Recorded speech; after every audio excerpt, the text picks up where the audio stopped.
Hello friends, welcome back to our channel. இந்த வீடியோவில் என்ன பார்க்க போகிறோம் பார்த்தீங்கன்னாக்கா 9ஆம் வகுப்பு அறிவியலில் இருக்கக்கூடிய உங்களுக்கு தெரியுமா தெரியுமன்ற பகுதியில் இருந்து அதிகப்படியான கேள்விகள் கேட்க வாய்ப்பு இருக்கு. அதனால வீடியோ முழுமையாக பாருங்க. பிடிச்சிருந்தா லைக் பண்ணுங்க, ஃப்ரெண்ட்ஸுக்கு ஷேர் பண்ணுங்க. இதற்கு நம்ம சேனலை சப்ஸ்கிரைப் பண்ணாதாங்க மறக்காம சப்ஸ்கிரைப் பண்ணிடுங்க. வாங்க வீடியோக்குள்ள போகலாம்.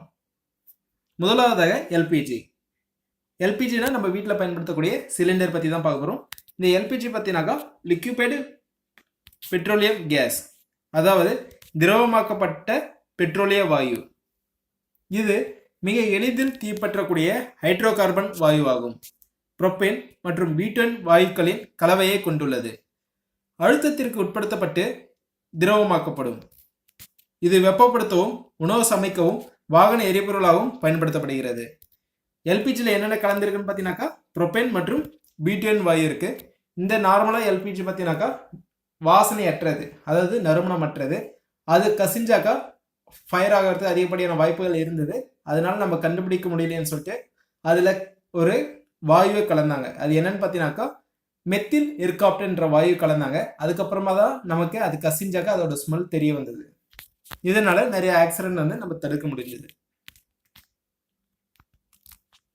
நாம் பார்க்கும் அல்லது உணரும் அனைத்தும் பருப்பொருள்கள் அல்ல.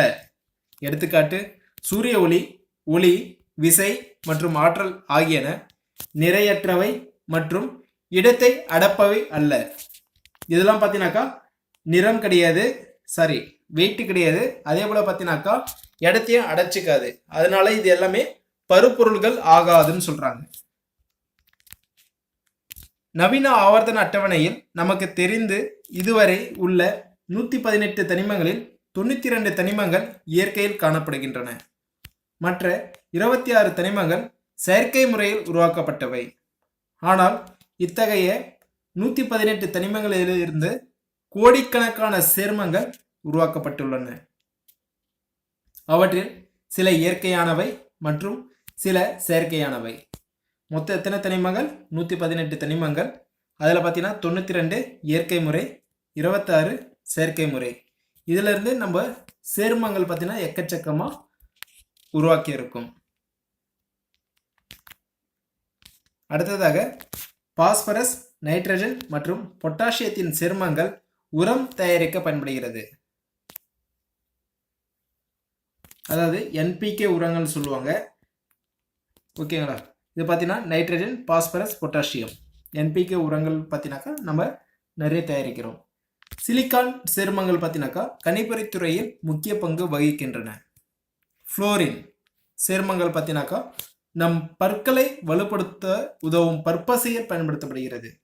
ஃப்ளோரின் பார்த்தீங்கன்னா பேஸ்டில் யூஸ் பண்ணுறாங்க. சிலிக்கான் பார்த்தீங்கன்னாக்கா கம்ப்யூட்டர் டிபார்ட்மெண்ட்டில் அதிகப்படியாக யூஸ் பண்ணுறாங்க. அதாவது கணிப்பொறி தயாரிக்கத்தில் அதிகமாக பயன்படுத்துவோம். அதே போல் என்பிகே பார்த்தீங்கன்னாக்கா உரங்கள் தயாரிக்க பயன்படுகிறது.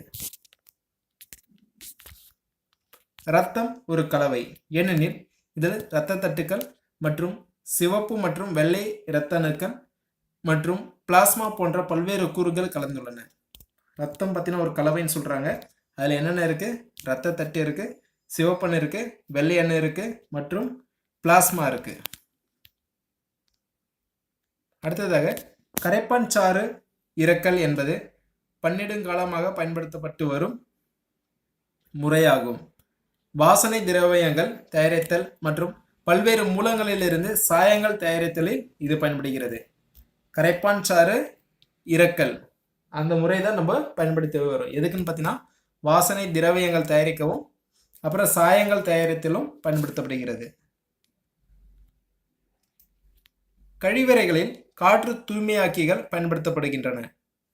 இதில் உள்ள திண்மம் மெதுவாக பதங்கமாகி நறுமணம் உள்ள வாயுவை ஒரு குறிப்பிட்ட காலம் வரை வெளியிடுவதன் மூலம் கழிவறையை நறுமணத்துடன் வைக்கின்றது. நாப்தலினை உள்ளடக்கிய அந்துருண்டை பூச்சிகளை விரட்ட பயன்படுகிறது. இதில் உள்ள நாப்தலின் பதங்கமாகி வாயுவாக மாறுகிறது. இதே போன்று இந்தியர்களின் வீடுகளில் பயன்படுத்தப்படும் கற்பூரம் பதங்கமாதலுக்கு உட்பட்டு நறுமணத்தை தரவல்லது. நேரடியாக திண்மத்திலிருந்து நேரடியாக வாயுவாக மாறத்துக்கு பேர் என்னன்னு பார்த்தீங்கன்னாக்கா பதங்கமாதல்னு சொல்லுவோம். அதுக்கு எடுத்துக்காட்டு கற்பூரம், நாப்தலின். சரிங்களா? நம்ம பாத்ரூமில் யூஸ் பண்ணக்கூடிய அந்த ஸ்மெல் போக்குவரத்து பார்த்தீங்கன்னா ஃபஸ்ட்டு திண்மமாக இருக்கும். அது வைக்க வைக்க அதில் இருக்கக்கூடிய நறுமணம் தான் பாத்ரூம் ஃபுல்லாக இருக்கும். அது என்னென்னா வாயுவாக மாறிடும். வாகனத்தின் முகப்பு விளக்கில் இருந்து வரும் ஒளி ஒளிக்கற்றையாக தோன்றுவது டிண்டால் விளைவினால் ஆகும். வானம் நீல நிறமாக தோன்றுவதும் டிண்டால் விளைவினால் ஆகும். 1920ஆம் ஆண்டு அணுவின் உட்கருவில் நடுநிலைத்தன்மை உடைய துகள் ஒன்று உள்ளது என ரூதர்ஃபோர்ட் தீர்மானித்தார்.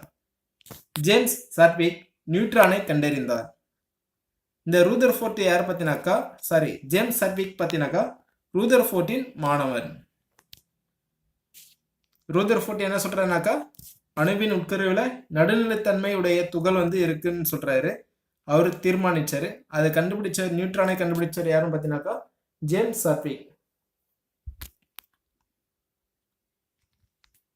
அணுவின் அடிப்படை துகள்களான புரோட்டான்கள், நியூட்ரான்கள் மற்றும் எலக்ட்ரான்கள் நீங்களாக அணுவின் உட்கருவில் உள்ள பிற அடிப்படை துகள்கள் பின்வருமாறு. ஃபர்ஸ்ட் பார்த்தீங்கன்னாக்கா மென்சான்கள், நியூட்ரினோக்கள், ஆன்டி நியூட்ரினோக்கள், பாசிட்ரான்கள். நமக்கு தெரிஞ்சதெல்லாம் புரோட்டான், எலக்ட்ரான், நியூட்ரான் அடிக்கடி நம்ம படிப்போம். இதில் பார்த்தீங்கன்னா மென்சான்கள், நியூட்ரினோக்கள், ஆன்டி நியூட்ரினோக்கள், பாசிட்ரான்கள் அதில் இருக்கக்கூடிய அடிப்படை துகள்கள். எதுலன்னு பார்த்தீங்கன்னாக்கா அணுவில் இருக்கக்கூடிய அடிப்படை துகள்கள். அணுக்கள் மிக நுண்ணிய நிறை எண்களை பெற்றுள்ளதால் அவற்றை கிராமில் அளவிட முடியாது. இவை AMU அணு நிறை அலகு என்றும் அளவிடப்படுகின்றன. இதன் புதிய அலகு U, கேபிட்டல் U என்று அளவிடப்படுகிறது. அணுவின் உருவளவு நானோமீட்டர் என்ற அலகினால் அளவிடப்படுகிறது. ஒரு நானோமீட்டர் என்பது 10⁻⁻9 மீட்டர் அளவுடையது. அணுக்கள் மிகவும் நுண்ணிய பொருள்களாக உள்ளதால் அவை ஸ்கேனிங் எலக்ட்ரான் மைக்ரோஸ்கோப் அதாவது SEM மூலம் பார்வையிடப்படுகின்றன. அணுவோட அலகு என்னன்னு பார்த்தீங்கன்னா AMU. அது என்ன குறியீடுன்னு பார்த்தீங்கன்னாக்கா U என்ற அலகு. அணுவோட உருவளவு பார்த்தீங்கன்னா நானோமீட்டரால் அளக்கிறோம். ஒரு நானோமீட்டர் எவ்வளோன்னு பார்த்தீங்கன்னா 10⁻⁻9 மீட்டர். அதுக்கப்புறம் பார்த்தீங்கன்னா அது எது மூலியம் பார்வையிடுறோம் பார்த்தீங்கன்னாக்கா ஸ்கேனிங் எலக்ட்ரான் மைக்ரோஸ்கோப் அதாவது SEM மூலமா பார்வையிடப்படுகிறோம்.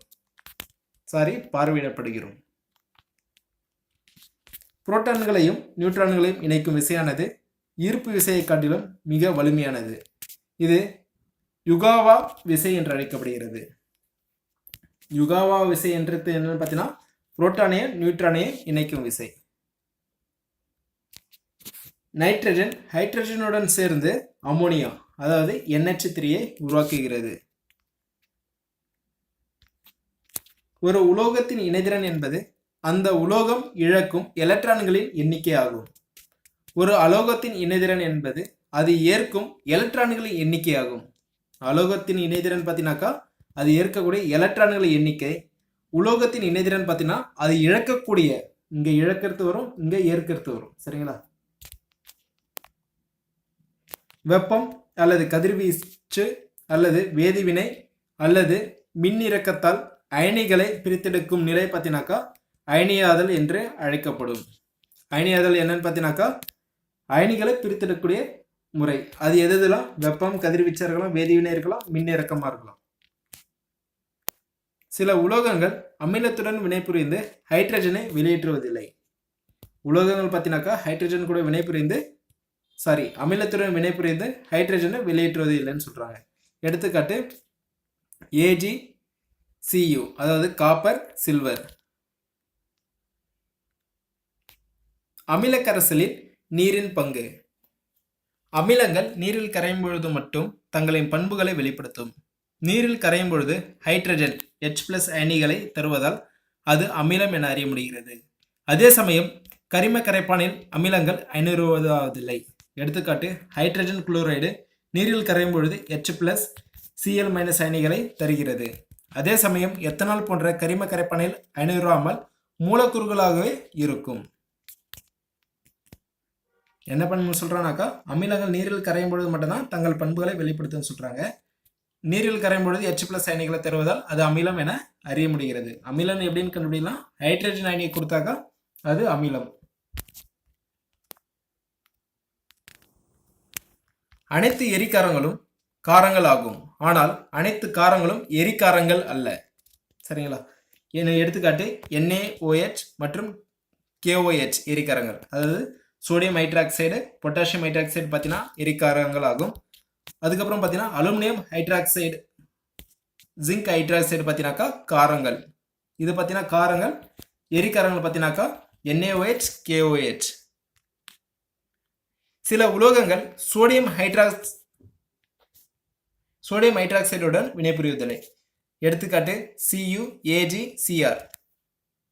அதாவது சில்வர், காப்பர், இது சில்வர், இது காப்பர். Cr பார்த்தீங்கன்னா குரோமியம். Agன்றது சில்வர், Cன்றது காப்பர்.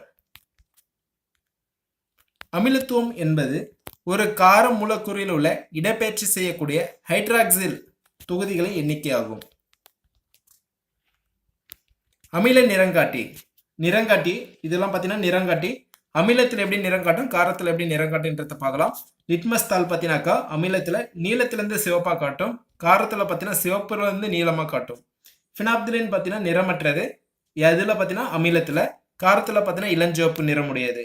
மெத்தில் ஆரஞ்சு பார்த்தீங்கன்னா நிறங்காட்டி, அமிலத்தில் எப்படி இருக்கும் பார்த்தீங்கன்னா இளஞ்சிவப்பு நிறத்தை கொடுக்கும், காரத்தில் பார்த்தீங்கன்னாக்கா மஞ்சள் நிறத்தை தரும். மொத்தம் 3 நிறங்காட்டிகள் யூஸ் பண்ணுவோம். லிட்மஸ், அப்புறம் ஃபினாப்திலின், மெத்தில் ஆரஞ்சு. அது அமிலத்தில் என்ன நிறம் தரும், காரத்தில் என்ன நிறம் தரும்ன்றத பார்த்துங்க. பூமியில் உள்ள யுரேனியமானது சிதைவடைந்து மனிதர்களுக்கு மிகவும் ஆபத்தை விளைவிக்கும் ரேடான் வாயுவை வெளியிடுகிறது. இதுவே நுரையீரல் புற்றுநோயை ஏற்படுத்தும் 2வது முக்கிய ஐசோடோப். இன்றைய உலக மக்கள் தொகையில் 40% பேர் வேளாண்மை தொழிலில் ஈடுபடுகின்றனர். இதுவே உலகின் மிகப்பெரிய தனிப்பட்ட வேலைவாய்ப்பாகும். தேங்க்யூ ஃபார் வாட்சிங். வீடியோ பிடிச்சிருந்தா லைக் பண்ணுங்க, ஃப்ரெண்ட்ஸுக்கு ஷேர் பண்ணுங்க. இது வரைக்கும் நம்ம சேனல் சப்ஸ்கிரைப் பண்ணாதவங்க மறக்காம சப்ஸ்கிரைப் பண்ணுங்க. இனிமேல் நான் வரக்கூடிய காலங்களில் எது மாதிரியான வீடியோஸ் போடலான்றத உங்களுடைய சஜஷனை கமெண்ட் பாக்ஸில் சொல்லுங்க. தேங்க்யூ.